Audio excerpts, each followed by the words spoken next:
Toda a Escritura Sagrada é inspirada por Deus e é útil para ensinar a verdade, condenar o erro, corrigir as faltas e ensinar a maneira certa de viver. Isso para que o servo de Deus esteja completamente preparado e pronto para fazer todo tipo de boas ações.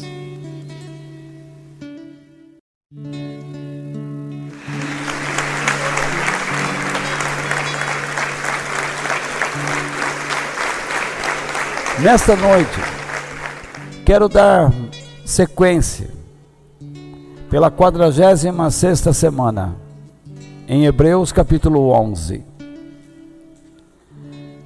A fé é mais do que acreditar, porque a fé, para muitos, não passa de um instrumento para você conseguir coisas materiais e coisas de seu interesse pessoal. Mas Jesus nunca ensinou isso. Jesus sequer nos ensinou a pedir alguma coisa material a Deus.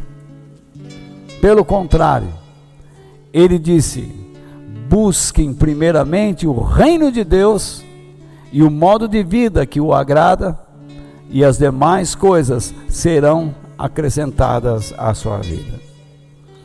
Porque quem busca coisas materiais são os pagãos, disse ele em Mateus 6. Os pagãos é que vivem buscando a Deus e a religião para conseguir soluções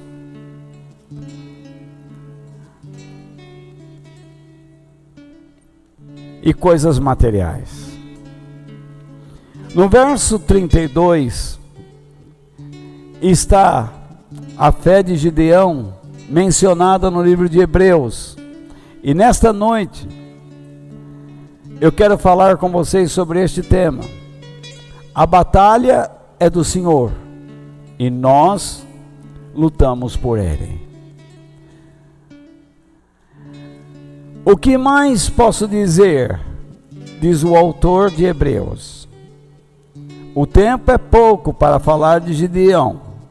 Pode ser para ele, porque para nós já é a 11ª semana.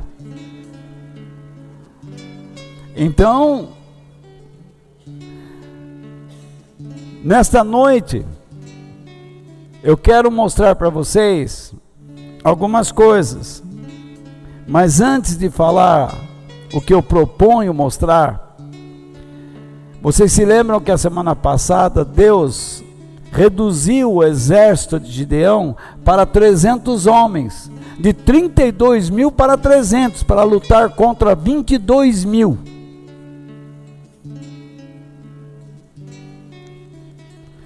Realmente era uma batalha muito estranha. Garanto que esses 301 mil, o 1 é o Gideão, devem ter coçado a cabeça e disseram: como nós vamos fazer isso? Mas se Deus falou, o que nós podemos afirmar é que a fé de Gideão estava sendo testada, provada, mais uma vez, por meio dessa escolha divina. Vocês se lembram que eu disse? Tem muitos cristãos que dizem que são como papagaios, replicam a voz de certos pregadores que não prestam atenção no que estão dizendo. E dizem: ah, vou pisar o demônio, vou pisar aqui, vou pisar. Você não pisa em ninguém.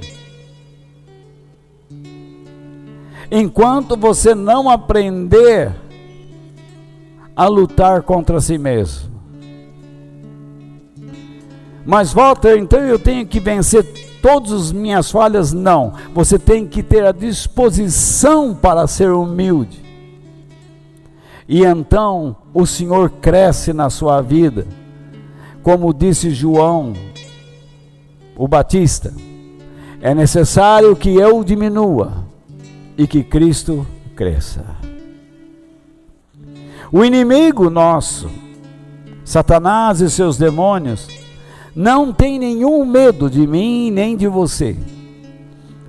E ainda que nós nos juntássemos, nós seríamos pouca coisa diante dele. Mas quando alguém aqui se humilha perante Deus e ele pode ver Jesus na vida desta pessoa, então ele é ali um derrotado. Porque a Bíblia diz que maior é aquele que está em nós do que aquele que está no mundo.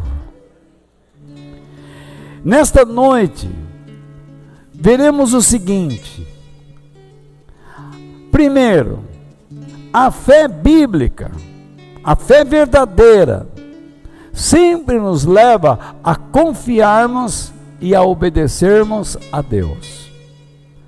É isso que eu vou tratar com vocês nesta noite. Isso é um dos pontos. Quero que vocês prestem atenção. Digam comigo, a fé bíblica sempre nos leva a confiarmos e a obedecermos a Deus. Essa é a história. Você entrou aqui, Deus tem a chave, Deus tem a mala, Deus tem... para com isso. A irmã está vendo alguma coisa na minha vida? Estou um desobediente. Você já ouviu isso? Já ouviu isso? Você quer ouvir revelação que fala do seu futuro vitorioso, vencedor? Então você vai lá no Largo do Arocho e pega lá o papagaio e tira uma sorte lá. Ou então compra uma caixinha da promessa e vai tirando versículo em cima de versículo tirado do seu contexto e vai acreditando que a sua vida vai ser uma maravilha. Você tem que entender que toda profecia é para a edificação da igreja e da sua vida na igreja. E profecia, ela não serve para ficar alimentando suas intenções mundanas, pessoais, terrenas e etc. Cuidado, senão você cai no engano. Também, vamos ver que a fé bíblica nos leva a sermos exemplos de homens e mulheres de Deus nas nossas áreas de influência. Se nós, pela fé, somos conduzidos a confiarmos e obedecermos a Deus, eu questiono, por quê? Quando Deus nos escolheu, Ele não errou. Ele nos escolheu para cumprirmos os seus propósitos e para influenciarmos pessoas por meio do nosso bom comportamento em Cristo, para fortalecer outras pessoas nas áreas em que influenciamos, em que agimos como líderes. Ainda veremos, a fé bíblica ou verdadeira nos conduz a lutarmos contra as nossas adversidades para o Senhor. Eu quero que vocês entendam que Deus nos escolheu para confiarmos e obedecermos a Ele, influenciarmos, edificarmos, fortalecermos pessoas. E mesmo assim vamos atravessar problemas e dificuldades. Mas a nossa preocupação não é simplesmente um livramento qualquer. Nós queremos, em meio às circunstâncias, seja lá qual for, servir a Deus e cumprir os propósitos dele em qualquer situação. E por último, a fé bíblica ou verdadeira nos ensina a confiarmos em Deus nas nossas adversidades. E, no seu modo específico de ação em cada uma delas. Se Deus está permitindo que você passe por uma situação difícil agora, a pior coisa que você pode comprar, vamos dizer, você está com depressão. Aí você vai numa estante evangélica e tem uns 200 livros sobre depressão. Aí é lógico que você vai buscar aquilo. Você não vai resolver o seu problema. Sabe que livro você teria que aprender a buscar? Como eu devo morrer em Cristo. Como é que eu posso servir a Cristo fortalecendo pessoas? Como é que eu posso atravessar esta adversidade com fé, confiança, sem desânimo? É isso que a gente tem que aprender. Livros que nos levam a respeitar a Deus, a conhecermos o caráter dele, e que nos levam a servir a Deus e pessoas. É isso que nós precisamos. E deixemos os livros específicos para doenças psicológicas para especialistas nesta área que escrevem melhores do que nós. Se nós não conseguimos escrever sobre a Bíblia, imagina tentando escrever sobre questões psicológicas. Então, nós precisaríamos buscar a palavra de Deus para nos fortalecer. Nesta noite, então, para nós, vamos recordar o que nós vamos ver. Gostaria que vocês lessem em voz alta. Vocês estão comigo? Parece que vocês comeram uma tartaruga com o casco. Então, vamos lá. O que nós vamos ver? A fé bíblica sempre nos leva a confiarmos e a obedecermos a Deus. Não esquece isso. Quando alguém chegar para você, dá o passo da fé. Que passo da fé se eu não sei o que Deus quer de mim? Isso não é fé. A fé exige que Deus lhe revele o que você tem que fazer. Do contrário, não é fé, é loucura. Segundo o que está na Bíblia. Segundo, a fé bíblica nos leva a sermos exemplos de homens e mulheres de Deus nas nossas áreas de influência. Onde é que você atua como influenciador? Terceiro, a fé bíblica nos conduz a lutarmos contra as nossas adversidades para o Senhor e não para o nosso benefício. Quando você entra numa situação, você deve pensar como você deve servir lá. Mas o que nós aprendemos, quando estamos numa situação, a primeira coisa que eu devo pedir a Deus, me livra. Porque somos humanos, lemos os Salmos, e aquilo está lá. É o sentimento humano que se expressa. Mas Deus não livra. Davi diz, me livra das mãos de Saul, vamos dizer, mas quantos anos Deus ficou olhando para ele andando nos desertos, nas cavernas, e não livrou?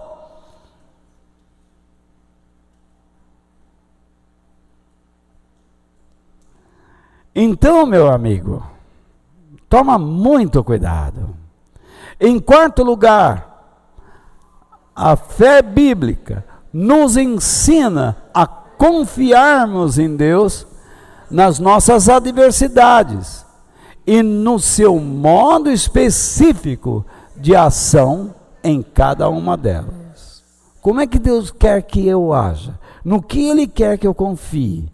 Que recursos Ele me dará para que eu enfrente determinada situação? Então vamos lá. Juízes, capítulo 7, versículos 16 ao 20, é a base histórica do nosso texto, da nossa meditação nesta noite, onde a batalha é do Senhor e nós lutamos por Ele. Gideão tem os seus 300 homens e agora ele se prepara para atacar 22 mil homens, que parece um formigueiro num vale. Imagine só, 300 contra 22 mil. Deus diz, a vitória já está ganha. Se eu dissesse para você, você está com uma dívida danada, mas você é uma pessoa competente, está esperando uma porta de emprego, e então Deus usa uma pessoa e diz assim, olha, quer saber de uma coisa? Deus vai abrir uma porta para você de trabalho, e você vai conseguir sanar suas dívidas. Aí você fica olhando,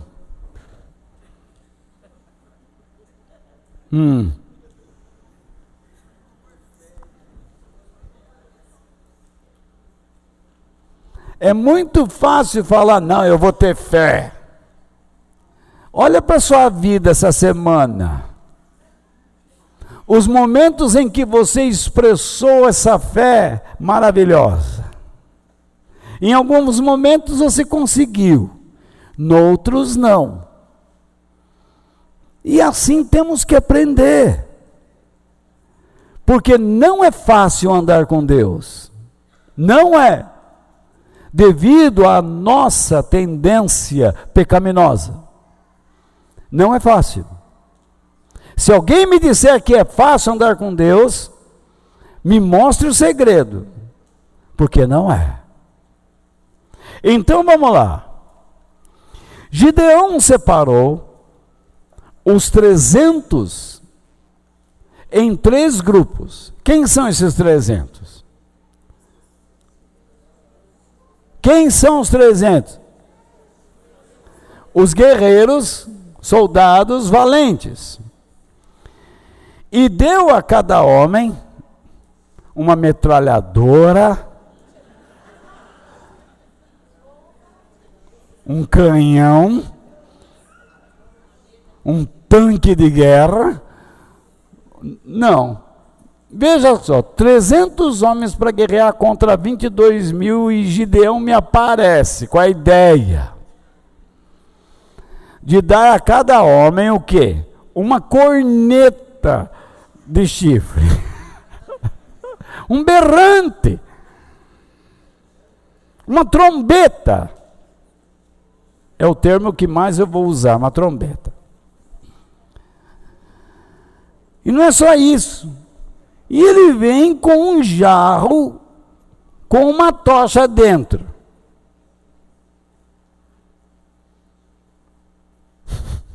Um jarro e uma tocha dentro.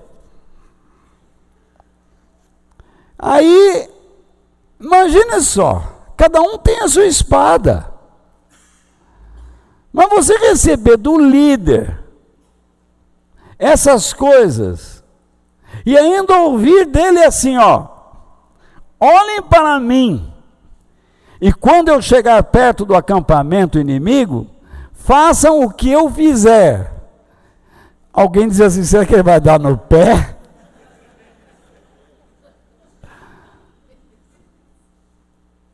Você vê no que se tornou esse homem?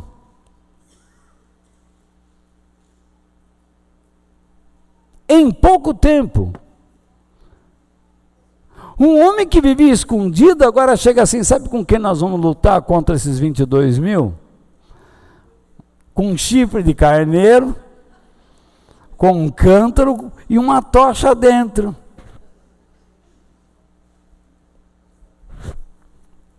Tá bom. Então, vamos lá. Quando eu e o meu grupo tocarmos as cornetas, Então vocês que estarão cercando o acampamento, toquem as cornetas e gritem: pelo Senhor e por Gideão. Isto é, por Deus e pelo homem que ele levantou, para conduzir os guerreiros valentes de Deus a essa guerra e conquistar os inimigos que abatiam, que perturbavam, que roubavam, que destruíam o campo agricultável, não deixando nada, fazendo com que aquele povo vivesse na miséria. Vocês estão comigo ainda? Verso 19. Um pouco antes da meia-noite, na hora de ser trocada a guarda, Gideão e os seus 100 homens, porque ele estava com 100, outro com 100 e mais um com 100. Gideão e os seus 100 homens chegaram bem perto do acampamento. Então, tocaram as cornetas e quebraram os jarros que levavam. Os 3 grupos tocaram as cornetas e quebraram os jarros. Eles seguravam a tocha na mão esquerda e a corneta na direita, e gritavam: uma espada pelo Senhor e por Gideão. Mas cadê a espada?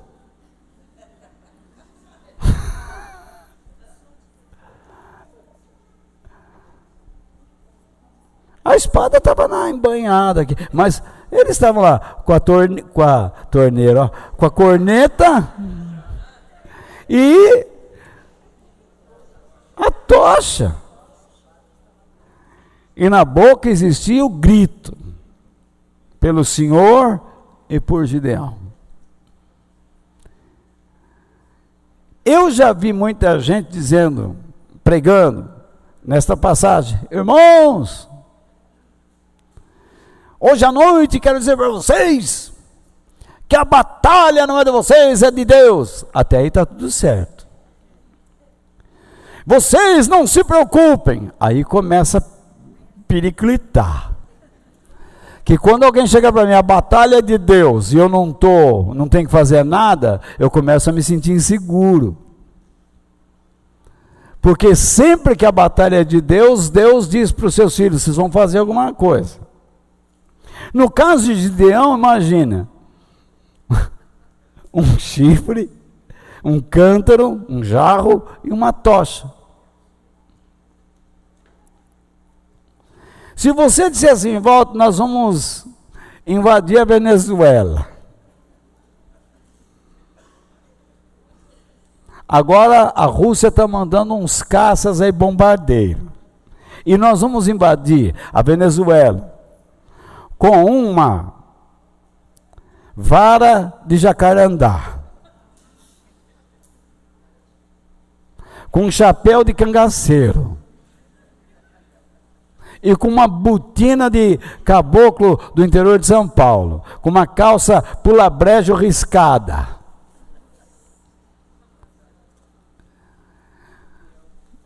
De capial. Aí eu vou ficar preocupado.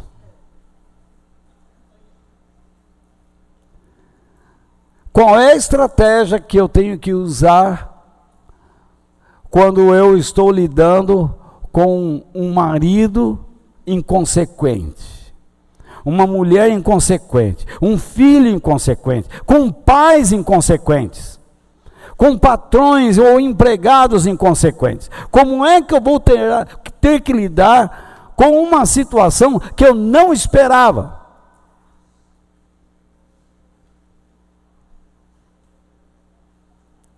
Como que eu tenho que lidar com situações onde eu só estou perdendo? E Deus diz: você vai enfrentar desse modo. Que modo? As estratégias de Deus em nada se parecem com as nossas. Aqueles que dizem assim, você não tem que lutar, esboçar esforço algum, se enganam, porque há na Bíblia situações, como no caso de Josafá, que não houve, como aqui, não houve embate pessoal, mas em outras situações, houve sim, até mortes de pessoas que pertenciam ao povo de Deus, numa batalha. De modo que, quando você está enfrentando algum tipo de luta, você não está isento de sofrer algum dano, de ter alguma marca, para nunca mais se esquecer daquele momento. Por outro lado, poderá existir alguma situação em que você não dirá uma só palavra, e Deus fará tudo. Mas, o que Deus espera de você, é que você aprenda a agir com fé, porque esse é o nosso assunto. A fé é mais do que acreditar. A fé não exige que Deus trabalhe de uma maneira na sua vida ou na minha, como ele agiu na vida de Gideão, porque pode ser que ele chame a todos nós para uma batalha, onde nós sofreremos algum tipo de machucadura, de dor, de perdas, onde nós iremos chorar, e teremos que empreender muito esforço. Então você toma cuidado, porque em alguns lugares da Bíblia, Deus age de um jeito e em outros lugares de outro, e você não pode enquadrá-lo em um só modo de agir. Vocês estão me entendendo? Esse é o grande erro desses profetas e profetisas que estão por aí, porque eles dizem que Deus vai agir, vai pisar o demônio, vai acabar com tudo, vai amarrar o diabo. Deus não amarrou o diabo, ele está soltinho, e esperando o tempo dele para reinar, e tudo está concorrendo para isso. Então a primeira coisa é essa: a fé que Deus lhe dá é perfeita, e portanto, ela o capacita a confiar e a obedecer a Ele, logo que lhe é dada. O que eu quero dizer com isso? Que há muitos cristãos que dizem, eu não tenho disposição para confiar e obedecer a Deus. A minha postura falha pelo fato de a minha fé não ser tão forte, não desenvolvida. A minha fé é muito fraca. Onde está a verdade nisso? Por acaso a fé precisa se fortalecer e ser desenvolvida? Claro que não. Por acaso a fé precisa de algum tempo para amadurecer? Também não. Por que eu digo isso? Veja o que o livro de Tiago, ou esqueci de colocar o versículo, mas alguns de vocês têm aí. Tudo de bom que recebemos e tudo que é perfeito vem de onde? Do céu. Vem de Deus. Vocês podem dizer em voz alta comigo? Vem de Deus, o Criador das luzes do céu. Ele não muda, nem varia de posição, o que causaria escuridão. Isto é, ele é estável. Então ele diz uma verdade aqui nesse versículo. Tudo que recebemos de bom, e tudo que é o quê? E tudo que é o quê? Pessoal, vocês estão comigo ou não estão? E tudo que é bom e o que mais? Perfeito vem de quem? Dos céus, vem de Deus. Então, como é que uma coisa que vem perfeita precisa ser desenvolvida. Não precisa.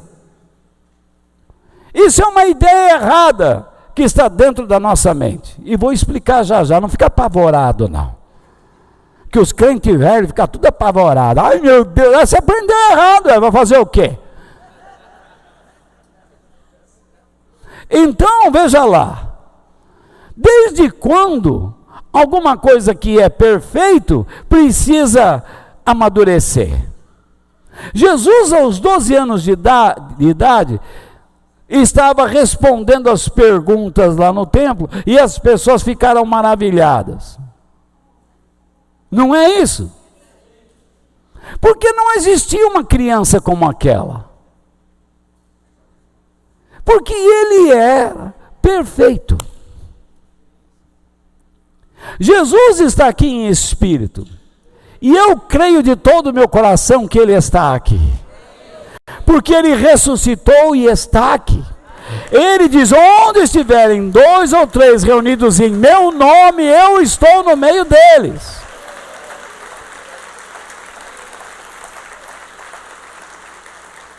E eu tenho certeza que isto é uma grande verdade.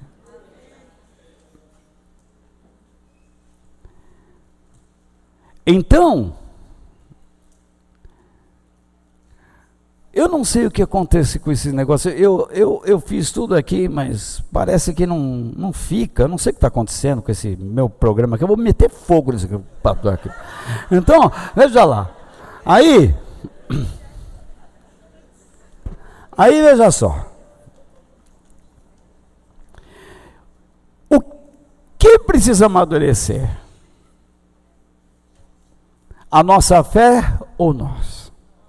Nós. Se você vai estudar matemática, as equações estão lá prontas, as fórmulas estão lá. Você que trate de aprendê-las. Então é você que tem que aprender. Não são as fórmulas que têm que se adaptar a você. Você vai aprender português. A gramática está lá. Não é a gramática que tem que se adaptar a você, mas você é a gramática. Você vai estudar línguas. Você precisa saber como é que faz uma língua de boi, uma língua de... Então, não é a língua que tem que se adaptar a você, mas você a elas. É um sistema de ouvir, repetir, falar, perguntar, enfim, criar situações. Você tem que se adaptar. Você ingressa numa cultura.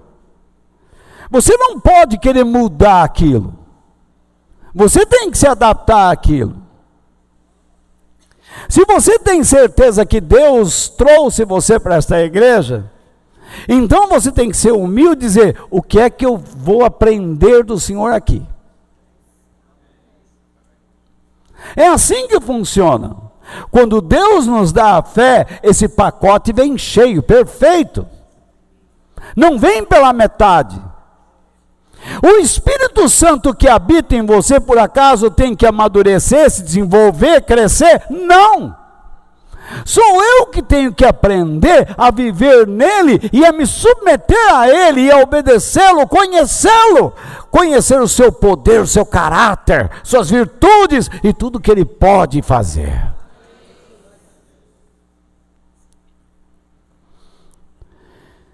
Então a fé não precisa ser desenvolvida.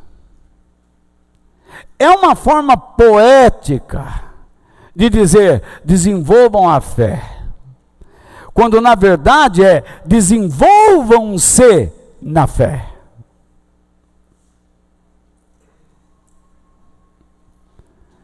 Algumas pessoas vão se desenvolver na fé mais rapidamente do que outras.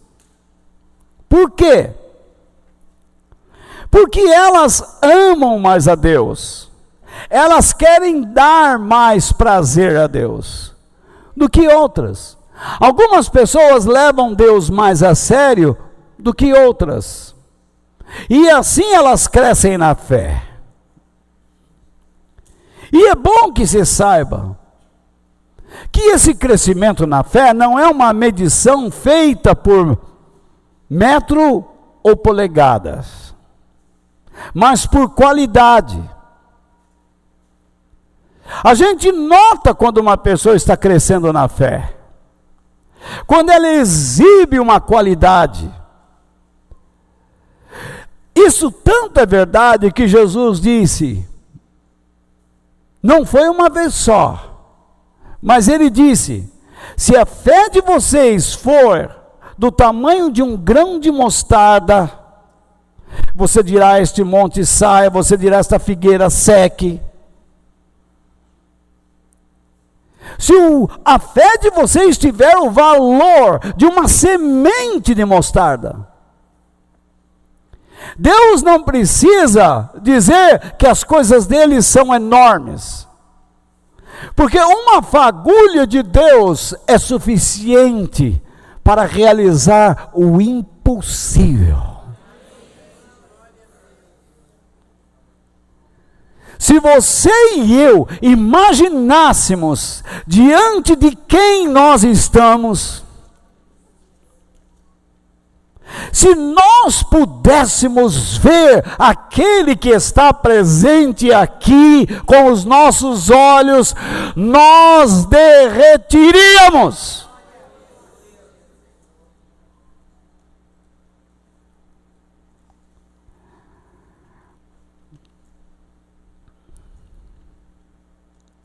O livro de Provérbios diz o seguinte,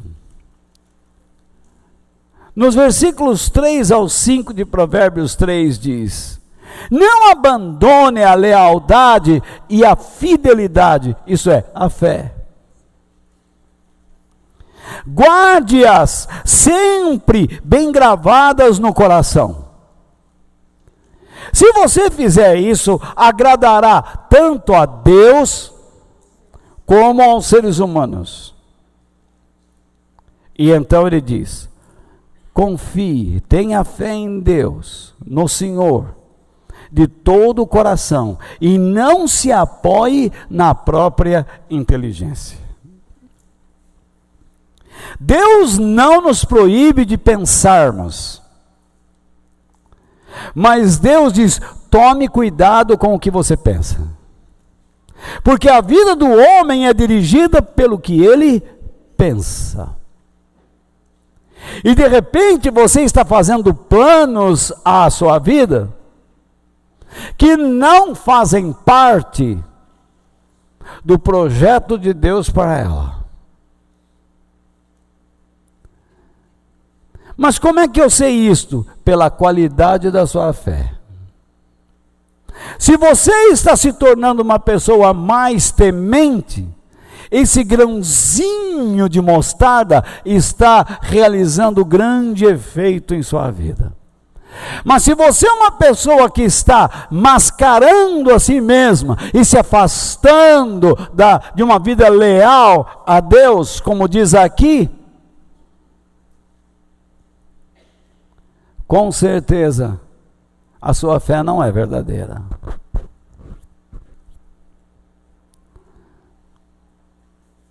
A vida exige que você atente ao chamado de Deus. Assim como Gideão atendeu ao chamado de Deus. E ele não teve muito tempo para crescer na fé. Não é verdade isso que eu estou dizendo? Foi uma questão de dias. Ele não entrou num seminário, Deus não deu umas apostilas para ele, estuda aí, Gideão.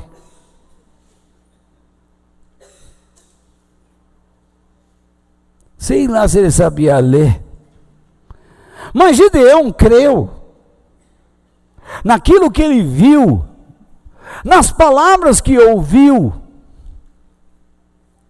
Ele creu e agiu de acordo com o que nós lemos em Provérbios, isto é, ele não abandonou a lealdade, e a fidelidade. Ele guardou tudo aquilo que viu e ouviu no seu coração. E de repente ele já não é mais aquele homem tímido, medroso, inseguro, depressivo, angustiado. Ele é um homem agora que quer agradar a Deus por meio da sua vida, e ele sabe que se agradar a Deus, ele será uma bênção para as pessoas ao redor dele, à sua família e aos seus irmãos. Deus quer que você entenda isso também, que se você viver para agradar a Deus, as pessoas próximas a você serão de fato abençoadas. Você não precisa ficar pedindo oração aqui e ali, aqui e ali. Viva para agradar a Deus, e você vai ver o que vai acontecer com a sua família.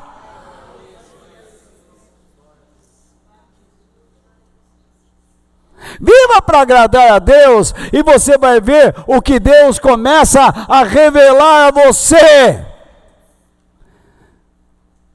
Viva para agradar a Deus, e você vai mandar embora da sua vida verdadeiras serpentes venenosas que estão acabando com você, tirando você do trabalho, dos estudos, tirando você do convívio dos seus pais.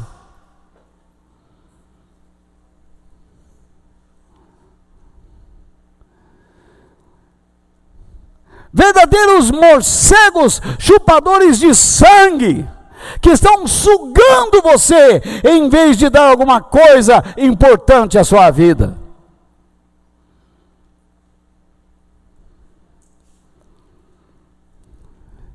Gideão se dispôs a obedecer a Deus fielmente. Embora fosse um homem perfeito, ele agiu pela fé perfeita que recebeu de Deus. Então você vê que uma pessoa, para confiar e obedecer a Deus, não precisa esperar anos e anos.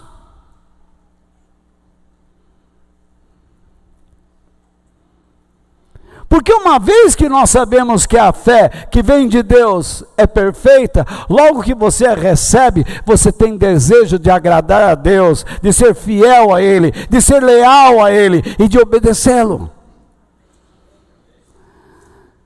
Não pense que você aprende sobre Deus em salas de aula. É correto que você aprende muita coisa pela experiência de alguns. Mas se você quer aprender mais de Deus, obedeça-o. E então você vai ver o tamanho que o seu Deus tem em sua vida. Você olha aquela pessoa que está falando lá, Deus é grande na vida dele, mas Deus quer ser grande na sua vida também. Então, em segundo lugar, aprenda a agir pela fé, a fim de se tornar exemplo de alguém fiel a Deus nas suas áreas de influência. No versículo 17 do nosso texto de Juízes, está escrito: e disse: olhem para mim, e quando eu chegar perto do acampamento inimigo, façam o que eu fizer. Gideão está pedindo o quê? Que todas as pessoas que estavam envolvidas naquela batalha o imitassem. Ou não é isso? Me imitem. Sigam o meu exemplo. Nós temos que imitar homens que amam e conhecem o caráter de Deus. Há muitos que pregam, mas não dão testemunho nenhum. Eles só sabem visitar famílias para pedir dinheiro. O livro de Hebreus diz que o ministério pastoral é para dar às pessoas elementos, ensinamentos espirituais. Olha o que a igreja ensina hoje. Só diz que você vai comprar carro, que você vai comprar casa, que você vai comprar fazenda, que você vai conseguir uma namorada, que você vai conseguir um casamento. É só coisa terrena. E quando você tem que decidir, quando você tem que escolher, você decide errado, escolhe errado, porque você não tendo base espiritual, não tem base moral. Você se entrega a qualquer tipo de amizade. Você se entrega a amizades pérfidas, perversas, rebeldes, que destruirão a sua vida, a sua família. São verdadeiras cobras venenosas entrando para dentro da sua alma e para o seu seio familiar.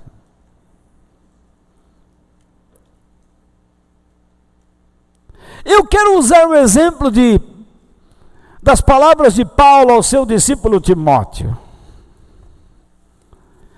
Se eu tenho que aprender a agir pela fé, é porque Deus espera que eu me torne um exemplo para influenciar outras pessoas. Ou não foi isso que nós vimos no início? Paulo diz, e eu quero que vocês saibam que esses adendos são meus, para dar a você o sentido das palavras do nosso irmão. Não deixe que ninguém o despreze por você ser jovem. Mas, para os que creem, seja um exemplo. O que é isso? Um modelo a ser imitado. Como? Na maneira de falar, na maneira de agir, isto é, na sua postura ou comportamento. No amor, ou seja, na boa vontade e na generosidade. Na fé, isto é, na sua lealdade, na sua fidelidade a Deus. E na pureza. No que se refere à espiritualidade e à moralidade sadia.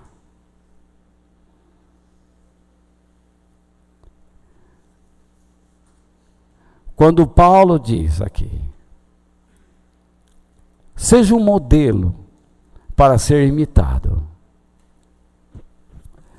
Onde é a sua área de influência?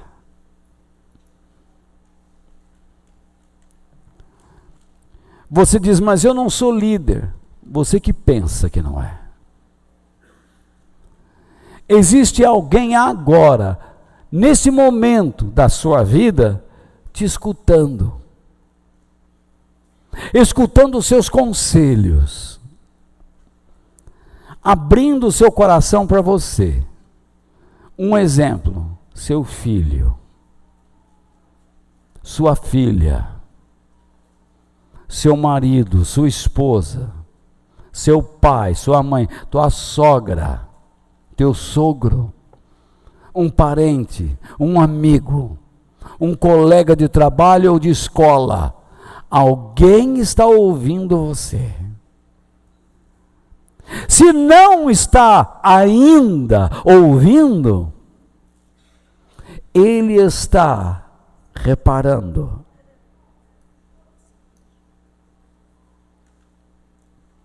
As pessoas gostam de salientar os escrúpulos da vida, os tolos, mas quando eles precisam de ajuda, eles vão buscar aqueles que se parecem a uma rocha. Porque os imbecis descobrem que não tem nada. São cavernas de antigos rios de lava. São habitados por morcegos e aranhas venenosas. São verdadeiros sepulcros sepulcros caiados, mentes vazias.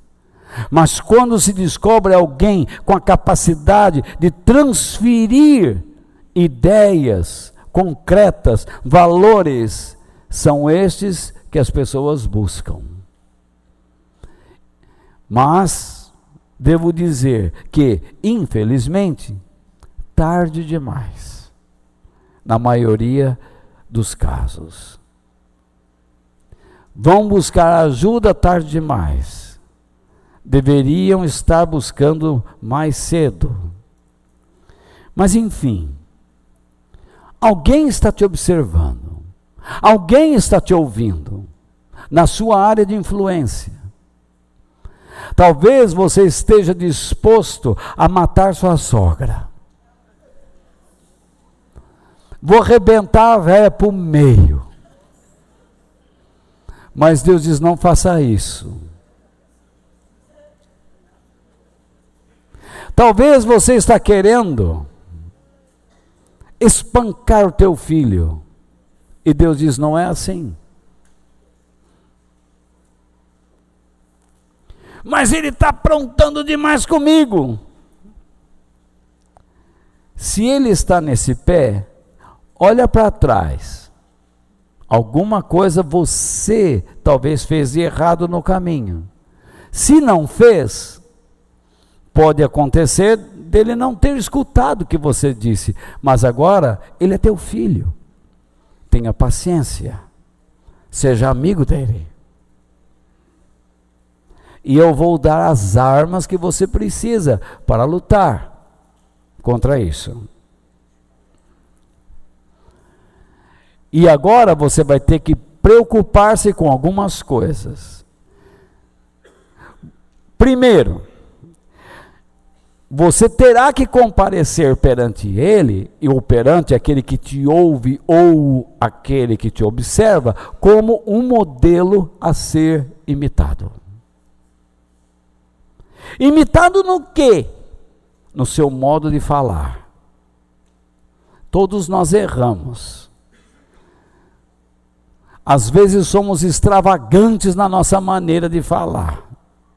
E Deus diz, cuidado. Tudo que você for falar com essa pessoa, pense antes. Fale palavras que sejam úteis, sadias, e não palavras fúteis.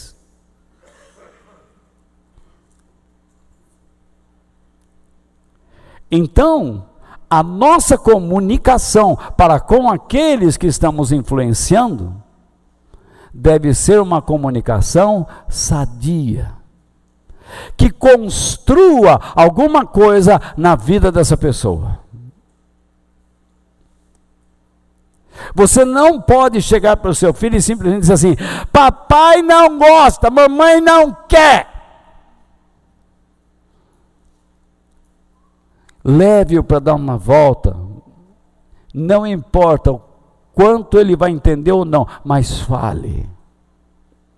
Comunique-se de modo sadio, útil. Transmita as coisas da eternidade.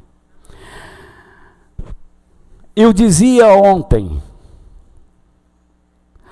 no século 16 até o 19, foi um período pós-reforma. Nós tivemos os franceses chegando no Brasil e os holandeses que foram expulsos. Eles eram quem? Os puritanos. Sabe como eles ensinavam seus filhos? Naquela época não tinha muita escola, então eles ensinavam o abecedário. A, B, C, D, F, G. Eles diziam assim, A. Diga aí, A. Sabe que na letra A gente aprende Adão? Adão foi um homem que Deus fez, o primeiro homem que Deus fez. Mas ele fracassou.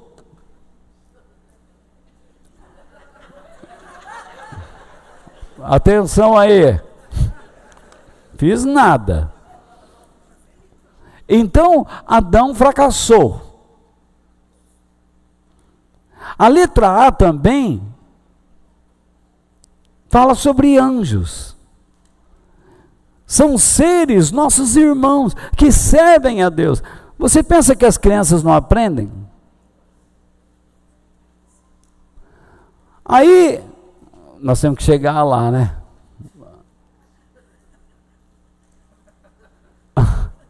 Aí, é isso? É. Então, os anjos servem a Deus, servem o povo de Deus.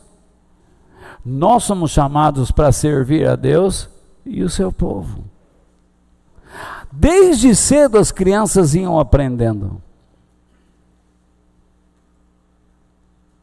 Os puritanos sentavam para comer, eles não faziam como um animal selvagem, que senta com aquele barrigaço, e olha assim, eles diziam: Senhor, Tu és o nosso alimento. Uma moça cristã, que ia limpar uma casa, e quando ela tirava o pó dos móveis, ela dizia: Senhor, tira a sujeira do meu coração, assim como eu estou tentando limpar esses móveis. Ela ia varrer o chão e ela dizia: varre de mim todo o mal. Me ajuda a cooperar contigo, assim como eu estou varrendo a sujeira desta casa. Isto é orar sem cessar.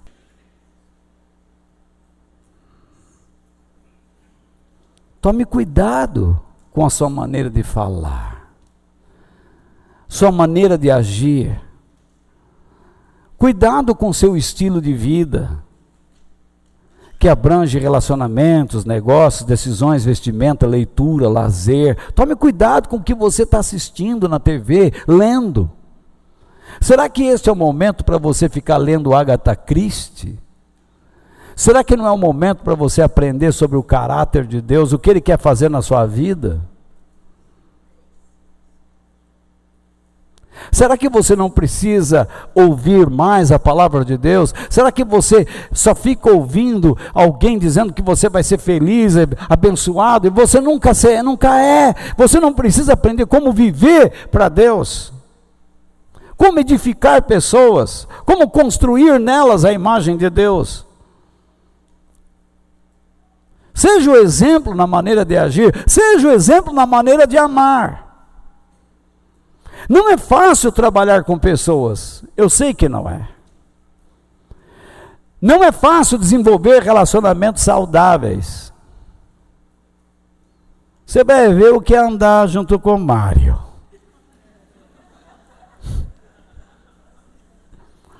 Mas esse deve ser o esforço de cada um de nós. Andar na igreja, viver com as pessoas, é um esforço tremendo. Saber lidar com adolescentes, crianças, adultos, jovens, velhos, novos, mulher, homem. Sabendo que a nossa sociedade tem como marca a grosseria, a falta de educação.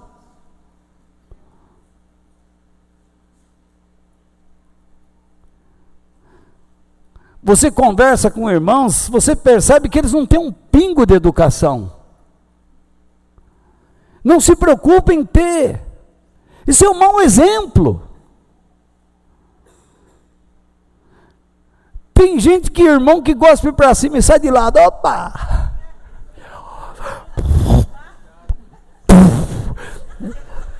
Opa! Pá! Isso é um mau exemplo. É que nem aquelas pessoas que picam papel e depois estão com o carro a 100 por hora e abre a mão. Olha no espelho aquela pedacinhos voando. Aí vem a enchente. Mau exemplo.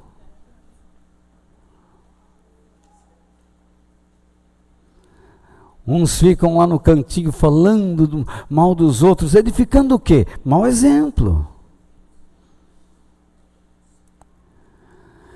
Seja um exemplo na maneira de ser fiel a Deus, leal a Ele. Você tem que mostrar às pessoas que viver pela fé hoje em dia não é algo retrógrado, ou uma marca de pessoas antiquadas, não contemporâneas, fora da nossa época. Viver pela fé é algo maravilhoso. É algo que qualquer ser humano gostaria de experimentar. É que nós vivemos numa época de pós-modernismo. E dou a vocês algumas ideias do que um pós-modernismo pensa. Pelo menos 4. Essa filosofia pós-moderna diz que o pensamento coletivo não importa, e sim o individual. Quer dizer, cada um pensa o que quer. Isso para mim é uma bagunça. Ele diz que não se deve ter apego a regras e valores. Então cada um vive a sua anarquia. Nas igrejas da América do Norte hoje, os cristãos leem a Bíblia e dizem assim: ah, esta parte eu quero, esta aqui eu não quero, essa aqui é boa, essa aqui não é. Os pastores são proibidos de pregarem e fazerem com que as pessoas se sintam culpadas de algum erro. Eles precisam pregar para que as pessoas se sintam sempre consoladas. Isso para mim não pega. Nós vimos no início, quando nós abrimos a Bíblia, que a palavra de Deus, primeiro, ela condena o nosso erro, acusa a nossa falta, para depois começar a nos corrigir. Para que no final nós sejamos preparados para fazer a vontade de Deus. Então não é fazendo a vontade de Deus logo de cara que você já está tudo bem.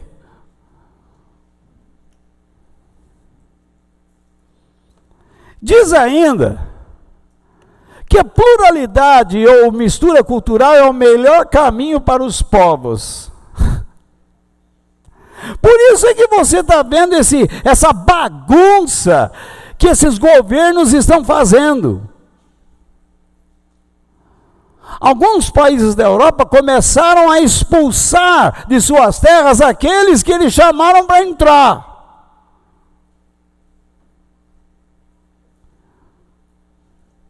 Porque quem entra não quer respeitar os costumes que estão lá.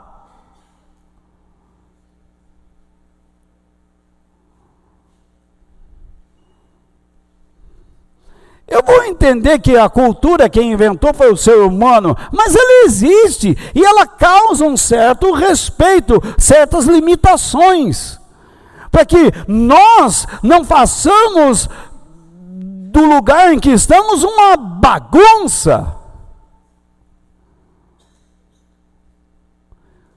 Você não pode chegar em Estocolmo, como já fui, e chegar lá e ficar cuspindo na rua, jogando papel de bala, pregando chiclete no ônibus. Você vai ver onde você vai parar.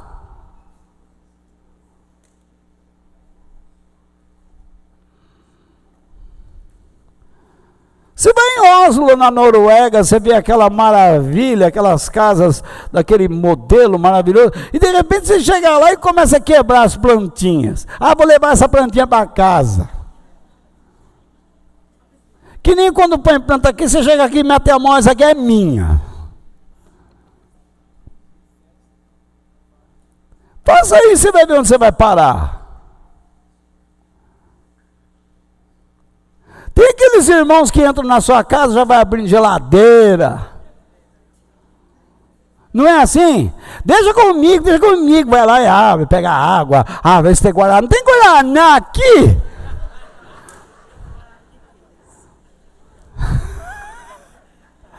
Cadê Cadê as pernas de frango? Então, é uma bagunça. Enfim, o pós-modernismo ensina que a verdade é algo chocante entre o real e o imaginário. Então isso significa que a verdade não existe, ela é uma hipótese. É aí que entra no relativismo, o que é para você não é para mim. Ah, você gosta de Jesus? Eu não gosto, mas eu tenho minha religião, e toda religião leva a Deus, leva uma ova. Jesus disse: eu sou o caminho, a verdade e a vida. Ninguém vem ao Pai a não ser por mim.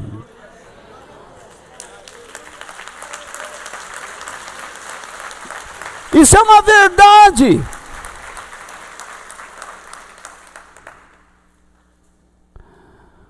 O pós-modernismo diz que a liberdade de expressão é essencial. Ah, tá bom, é essencial, mas desde que não se pronuncie a verdade, porque se você pronunciar a verdade, mas você é preconceituoso.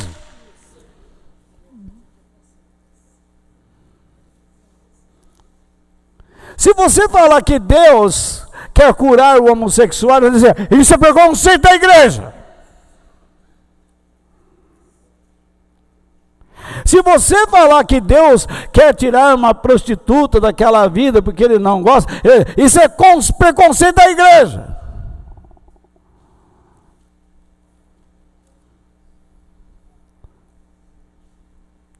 Você anda em certas ruas da Europa, como eu tenho andado, e de repente você vê lá o cara com a maconha.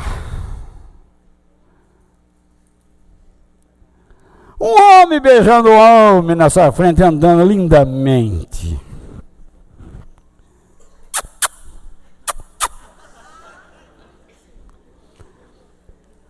Não sei se tem gosto de bife acebolado aqui. Mas é mulher beijando mulher, homem com homem. E é uma coisa normal. Eles, não podemos ter preconceito. É claro que eu vou aceitar. Cada um escolhe o que quer. Mas que está errado, está. Segundo a palavra de Deus. Se alguém tiver força, processe Deus. Teve um cara nos Estados Unidos que colocou Deus no banco do réu. Verdade. Entra aí. Cadê? Se uma igreja ou se um templo é pequeno para a glória de Deus, imagine uma corte.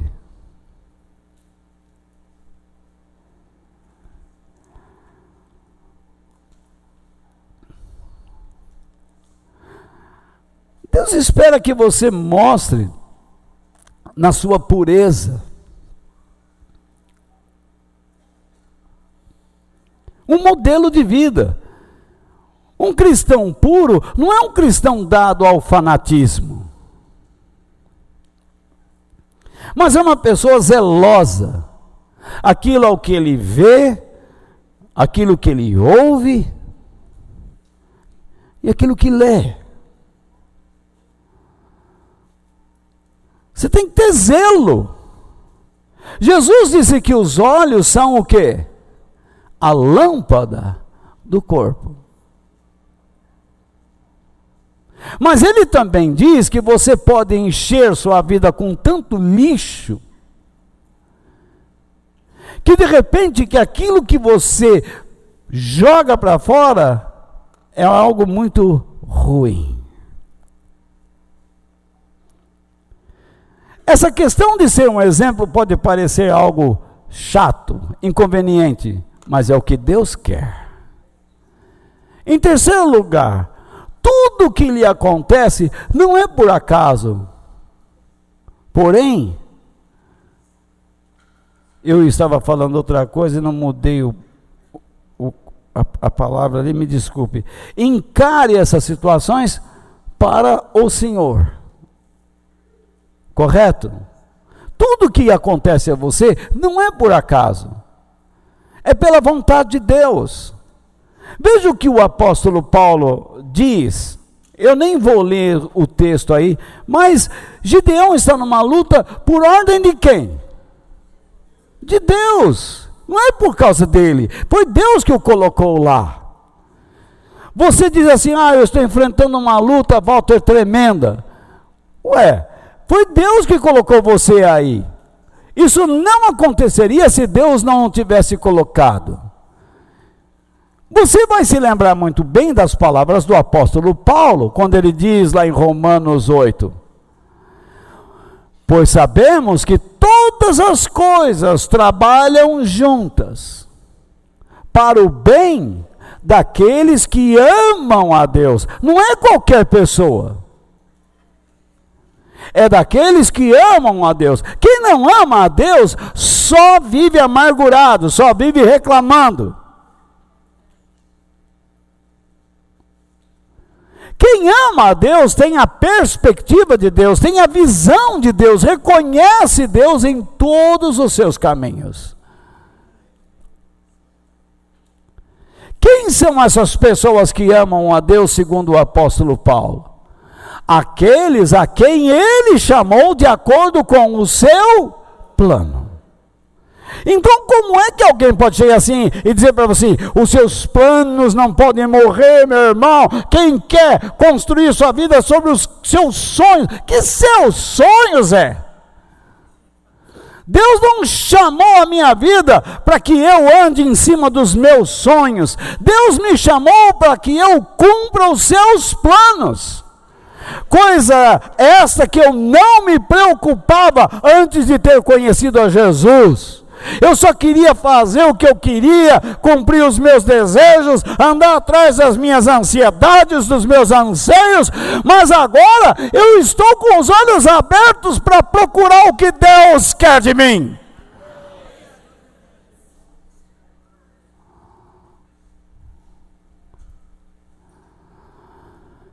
Então, quem ama a Deus é aquele que foi chamado para cumprir e andar de acordo com os planos de Deus. Esses daí entendem que cada situação não é o fim da linha,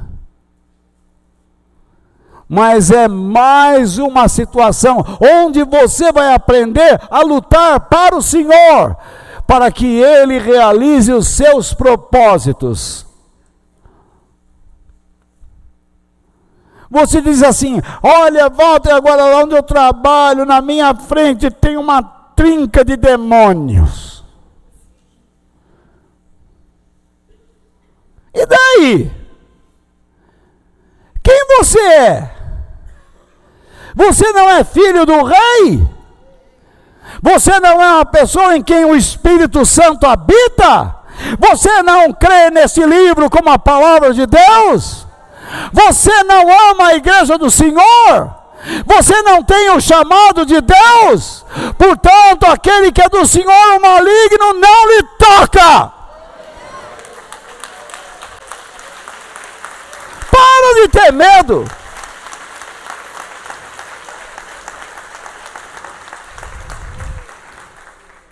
Para de ter medo.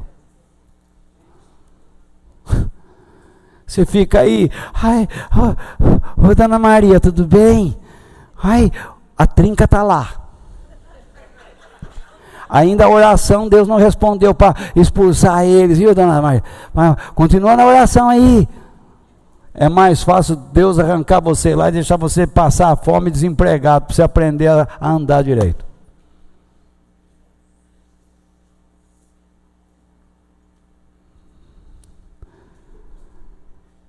Seja humilde, confie no Senhor. Você não estaria naquela situação se Deus não quisesse. Então, olha lá, o apóstolo Paulo finaliza: porque aqueles que já tinham sido escolhidos para os planos de Deus, não é? Por Deus, Ele também separou. Ele vai explicar o plano de Deus qual é. A fim de se tornarem parecidos com quem? O seu filho. Quem é o filho? Jesus. Como é que você agiria com a trinca? Jesus. Como é que Jesus agiu com os seus inimigos? Quando eles chegaram, ele arrancou um 38 e... Vem, Pilato, vem, Pilato.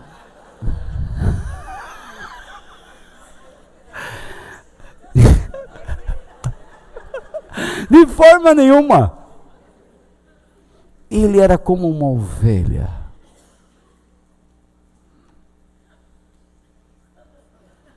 Às vezes nós perdemos a paciência e temos que reconhecer, erramos.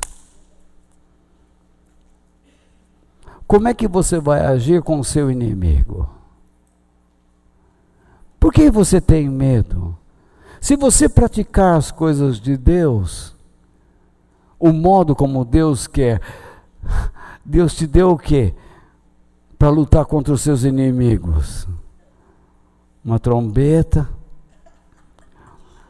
um cântaro, um jarro e uma tocha. A trombeta deve ser para eu dar na cara dele. O cântaro para quebrar na cabeça dele. E a tocha para meter fogo, ué.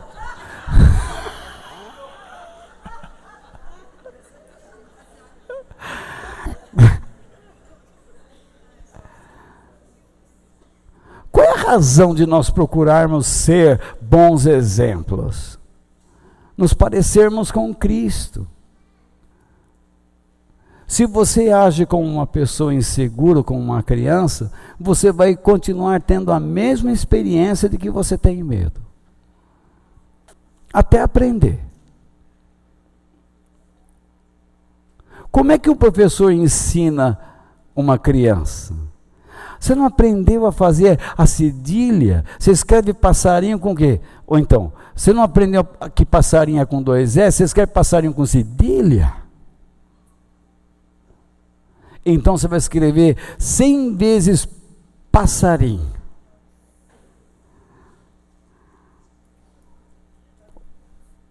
Aí ele começa, passarinho, passarinho,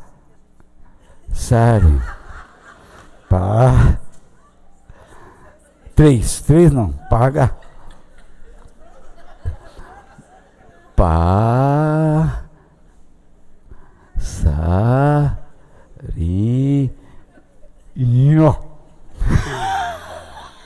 Então, aí ele escreveu certo 100 vezes até aprender. Então, meu irmão, aprenda a lutar com as armas espirituais que Deus lhes dá.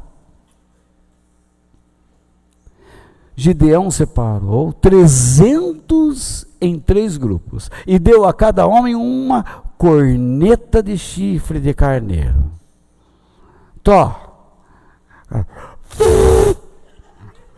Como é que eu vou fazer? Olha que eles levantaram, sabe?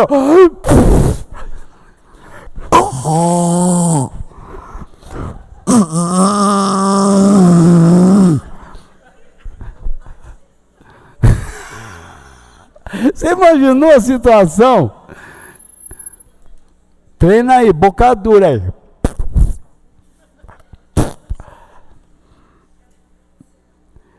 Um jarro, pois não? 100 vezes treina. Isso é um elefante. Então,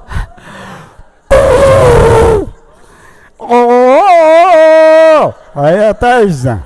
Então, veja lá. Então, aí,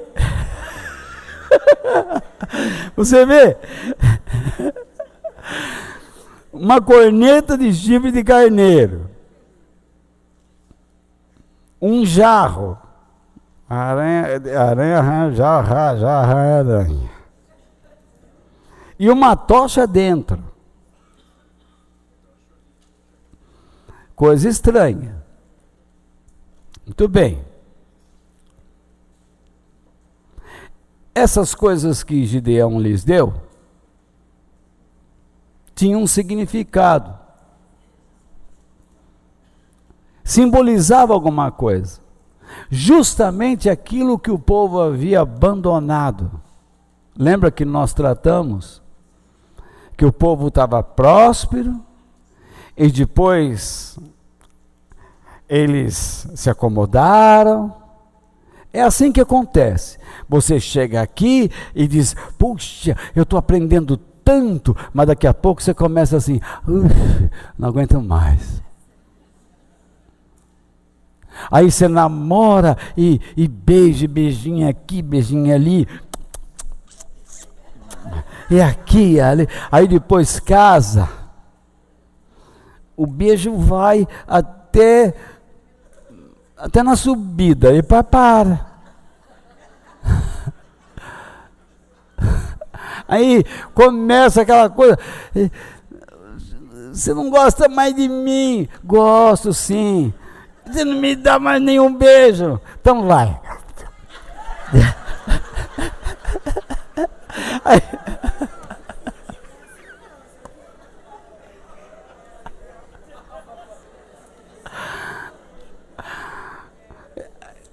é uma coisa de fantástica. Então, veja só. Quando eu penso nessas coisas, a primeira coisa que Gideão deu a eles foi o quê? As trombetas. Então eu coloquei lá. Torne-se uma pessoa, tome uma nova posição na sua vida. Por quê? Trombeta era chamado na língua hebraica de shofar. Sabe o shofar? Essa está gripada, essa é a ovelha. Tiraram o chifre de uma ovelha com gripe, né? Então.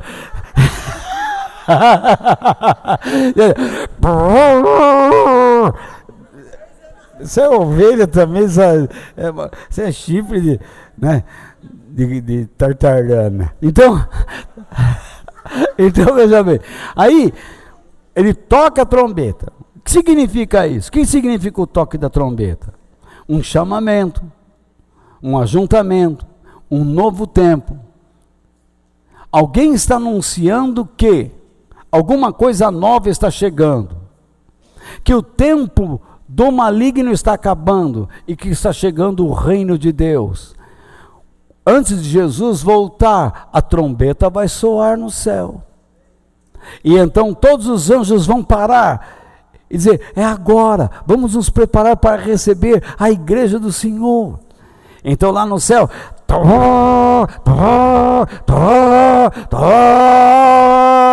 e todo o céu se prepara, e Jesus começa a descer, e a igreja sobe para encontrá-lo. Pensou que coisa isso? Isso vai acontecer. Se prepare. Como disse Amós, prepare-se para se encontrar com o Senhor teu Deus.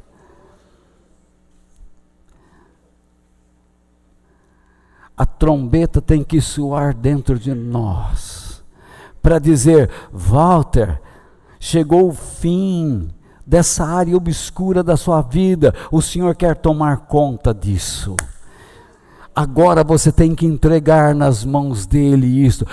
Chegou um novo tempo na sua vida, Walter. Tenha coragem, o Senhor é com você. Vá em frente, varão valoroso. Vá em frente, guerreiro valente. É isso que eu quero ouvir. Eu quero ouvir muitas trombetas dentro de mim.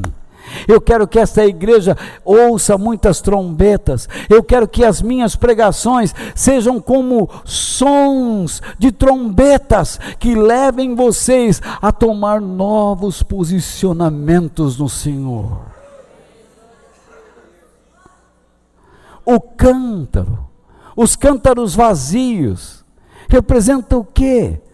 Esteja disposto a ter uma vida cheia do Espírito Santo. O que é uma vida sem Deus? Não é nada. Você é uma pessoa amedrontada, assustada. Se você tem uma fé verdadeira, você não anda se arrastando, você anda dignamente.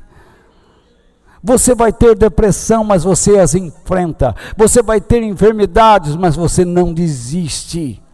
Você vai dizer no fim da sua vida o maior testemunho, que não é que você comprou carro, comprei um sítio, eu estava devendo, agora eu ganho milhões. Não, o maior testemunho do Filho de Deus é: combati o bom combate, terminei a carreira e guardei a fé.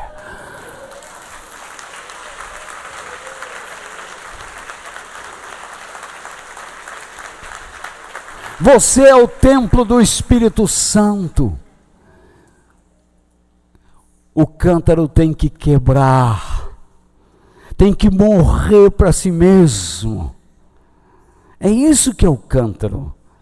É alguém que se quebra, que se transforma em cacos diante de Deus. Ele não é nada. Aquele que está para entrar dentro dele, esse é tudo. O mais importante não são os seus desejos, mas é aquele que mora dentro dele e os propósitos de Deus. Irmãos, durante a minha vida, em mais de 40 anos de pregação, eu nunca precisei roubar ninguém, eu nunca precisei enganar o povo de Deus, eu sempre falei a verdade, e o Senhor sempre sustentou minha vida. Eu não preciso ter 1 milhão de pessoas à minha frente. Se eu tiver eu vou ter a mesma emoção que falando com 1 milhão. Já falei com milhares de pessoas e falo com uma, e às vezes a minha mulher tem que mandar eu parar de falar. Grita, Denise, chega! Porque, não é verdade? Vocês viram? Não estou mentindo sozinho.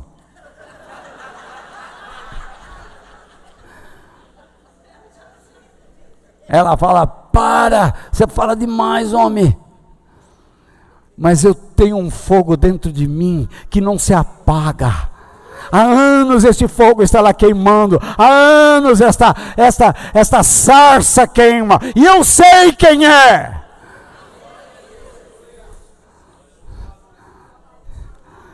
Aleluia. Tenho desejo de ser este cântaro quebrado. E você vai ver se a sua fé não incendeia outras pessoas. As tochas, permita que Jesus, a luz divina, brilhe nos momentos mais terríveis e obscuros da sua vida. Mas antes ele tem que iluminar você por dentro. Quando ele ilumina você por dentro, pode ter certeza que quando você se quebra em situações difíceis, porque é lá que você tem que se quebrar, porque quando você começa a reclamar, esse reclamo todo, essa amargura toda, isso é fruto do orgulho. Mas quando você é capaz de dizer: Pai, seja feita a tua vontade, não a minha, ainda que você esteja suando sangue, você pode ter certeza que o Senhor iluminará a sua alma.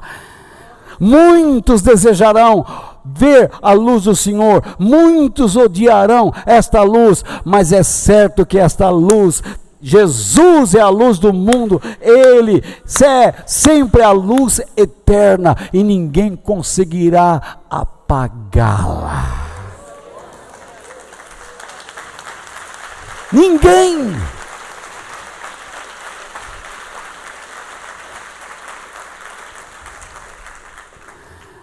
João, nosso irmão João no passado escreveu: a luz iluminou a escuridão e a escuridão não conseguiu apagá-la. Quando aqueles soldados, 300 soldados, pegaram as suas cornetas e começaram todos juntos, então levantaram o cântaro e quebraram aquele vaso, e aquelas luzes lá nas montanhas ao redor iluminaram, e eles gritaram: pelo Senhor!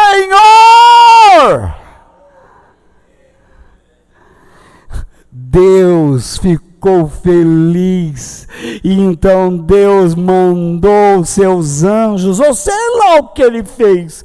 Eu só sei que os soldados inimigos, 22 mil homens, começaram num pânico, numa histeria, numa loucura, e eles começaram a lutar entre si, a se matarem, e o povo de Deus ficou vendo, enquanto isso gritava, pelo Senhor, por Gideão, o fogo queimando aqui, e a corneta segurando na outra mão, e a boca proferindo aquilo que Gideão lhes disse para falar, e Deus fazendo a obra, e os inimigos caindo por terra, sem nenhum esforço.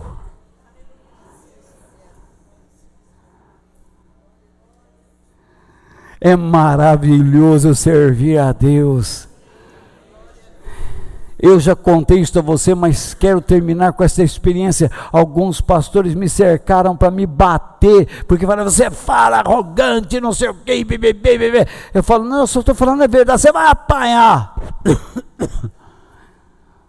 E me cercaram. Eu tive vontade de dar umas cacetadas, não, eu sabia dar, mas eu falei, não, Senhor Deus, eu estou nas tuas mãos. De repente, eles ficaram paralisados, e um homem entrou no meio e disse, vem cá, sai daí, vem cá. E me levou puxando pela mão, subimos a escadaria, ele diz, agora vá lá para o andar lá em cima, deixa eles comigo. E eu fiquei olhando aquilo, e os homens lá na calçada parados, olhando um para o chão, outro para cima, outro para o lado, outro para o outro, paralisados como se fossem estátuas. E aquela pessoa que me puxou do meio deles simplesmente desapareceu. E o Espírito de Deus disse, sobe meu filho, eu enviei um anjo para te livrar.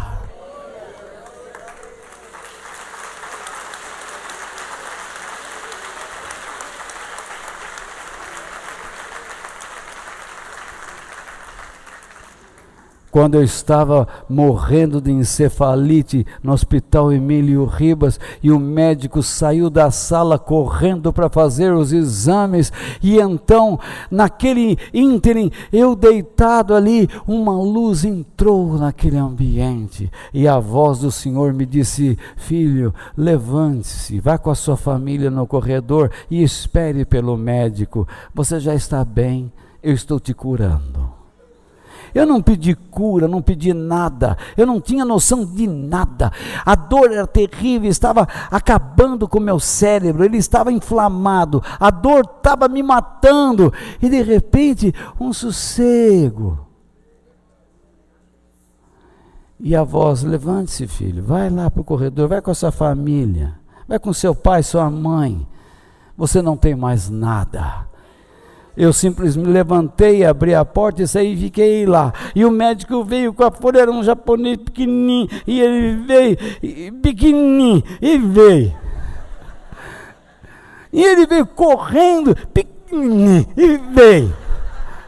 Aí, e ele com aquele papel que era maior que ele. E de repente, diz, cadê? Estou aqui, doutor. O que você está fazendo aí? Não, se eu explicar, o senhor não vai acreditar. E eu falei para ele, ele não acreditou. O que é japonês pequenininho? Então, tá difícil falar com ele, porque, né? E ele, mas não é possível, como é que isso pode acontecer? Os seus exames estão dando positivos, você está com encefalite, você já tinha que estar morto. E eu disse, mas doutor, olha para mim, Jesus entrou naquela sala, o que eu posso fazer? Ele entrou lá. Ele entrou lá e mandou eu sair de lá, e eu saí, eu estou curado. Hoje eu estou aqui diante de vocês porque Jesus quer que eu esteja aqui. Você está aqui porque Jesus quer que você esteja aí.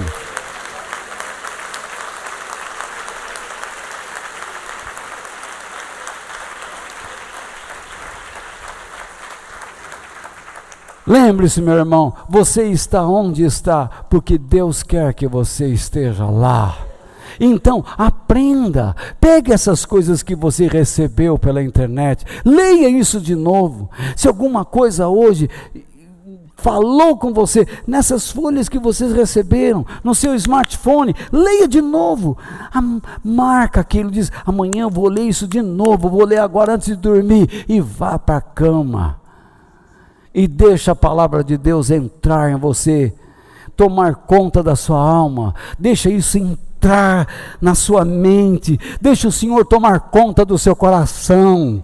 É hoje que você precisa tomar uma posição, mas não uma posição violenta, mas uma posição para se quebrar diante de Deus. Deixa a voz de Deus soar como um chofar dentro da sua alma, como uma corneta, como uma trombeta. Deixa o Senhor dizer para você: muda! Hoje é tempo de você se quebrar e ser uma outra pessoa. Hoje é tempo de você se levantar, sair do pó. Hoje é tempo de você acreditar que eu posso fazer muito mais do que você imagina. Hoje é tempo de você acreditar que eu quero perdoar os seus pecados e me amarrar em você e dizer: você é meu filho, eu te gerei, eu vou cuidar da sua vida até o último dia.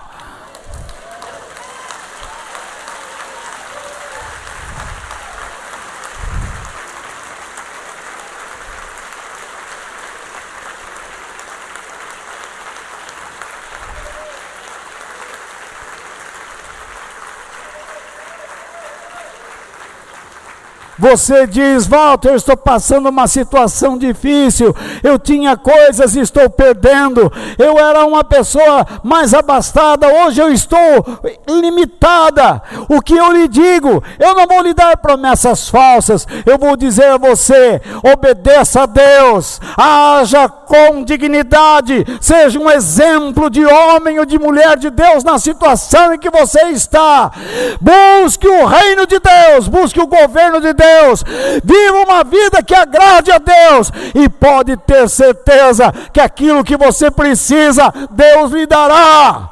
Se Deus quiser devolver tudo, Ele devolve. Se Deus quiser dar 2 vezes mais, Ele lhe dá. Mas confie em Deus, esteja contente com tudo que Deus lhe dá, tendo que comer e o que vestir. Seja um homem e uma mulher feliz com o Senhor, tenha prazer em Deus, confie nele, ande na sua presença e ser perfeito. A fé que Deus lhe deu, ela é perfeita, ela é plena. O Espírito que está em você, não lhe falta nada.